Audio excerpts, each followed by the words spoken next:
దేశీయ స్టాక్ మార్కెట్లు సూచీలు భారీ నష్టాల్లో ముగిశాయి. అంతర్జాతీయ మార్కెట్ల నుంచి ప్రతికూల సంకేతాలతో భారీ నష్టాలు చవిచూచాయి.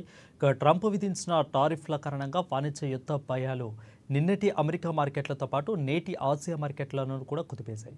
ముఖ్యంగా మెటల్, ఐటీ, ఫార్మా స్టాక్లలో అమ్మకాలు వెల్లువెత్తాయి. దీంతో సెన్సెక్స్ 900 పాయింట్ల పైగా నష్టపోగా నిఫ్టీ మళ్లీ 23,000 దిగువకు చేరింది. బీఎస్సీలో కూడా నమోదిత కంపెనీల మొత్తం విలువ దాదాపు 9.5 లక్షల కోట్లు క్షీణించి 403 లక్షల కోట్లకు చేరింది.